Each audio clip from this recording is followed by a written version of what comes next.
জামাতের আমির আমার অত্যন্ত পছন্দের বড় ভাই, তিনি 2বার বক্তৃতা দিতে গিয়ে কোলাপস করে পড়ে গেছে।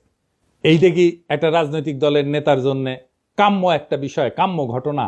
এর ফলে কি জামাত আগাইলো না পিছাইলো? জামাতের কি দুর্নাম হবে? ওনার কি নেতৃত্বের সামর্থ্য নিয়ে প্রশ্ন উঠবে? না, এতে ওনার জনপ্রিয়তা বাড়বে। হিসাব করে দেখেন কারণটা কি? এতে একটা আবেগের সংহতি তৈরি হয়। নেতা যদি হঠাৎ অসুস্থ হয়ে পড়ে, জনগণ তাকে রক্ত মাংসের মানুষ হিসেবে দেখতে শুরু করে এবং একটা সহানুভূতির ঢেউ তৈরি হয়। মানুষ মনে করেন তো দেশের জন্য এরকম করছেন, এই অনুভূতি কাজ করে। এইভাবে কোলাপস করলে তাকে একজন ত্যাগী যোদ্ধা হিসেবে তুলে ধরে। দেখো দেখো দেশের জন্য কতটা কষ্ট করতেছেন, এই বার্তা ছড়ায় পড়ে।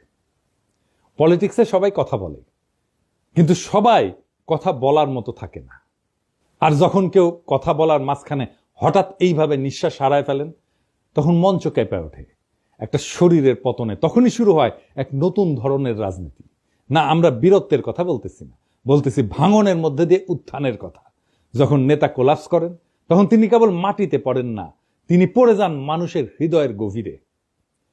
শফিক ভাই এইভাবেই হৃদয়ের গভীরে পড়ছেন। যেটা ঘটছে আমরা দেখছি, একটা জনসভা, লক্ষ লক্ষ মানুষের ভিড়, নেতা কথা বলতেছেন, সরাসরি আগুন জ্বরা ভাষণ, হঠাৎ থেমে গেলেন, নিঃশ্বাসের শব্দ বেড়ে যায়, 1 পা 2 পা করে, তারপরে ধপাস করে পড়ে গেলেন মঞ্চেই।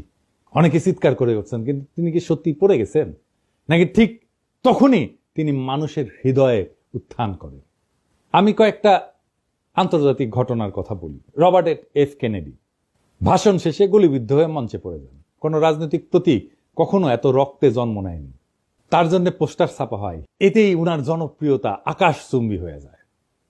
রাজনীতি মানে কিন্তু পারফেকশন না।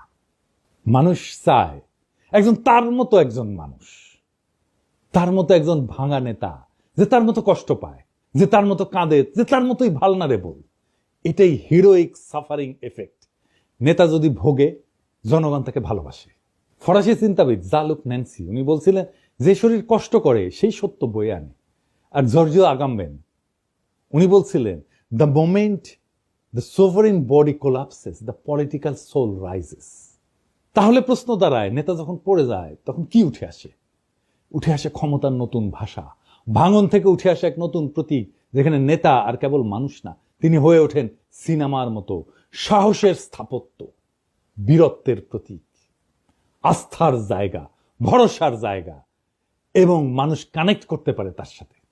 নেতৃত্ব সবসময় ভাষণের মধ্যে থাকে না, এইভাবে পতনের মধ্যেও থাকে। তাই এটা সিম্বলিক ব্রেকডাউন। ফরাসি দার্শনিক রোলা বার্থ বলছিলেন যে মৃত্যুর কাছাকাছি যাওয়ার প্রত্যেকটা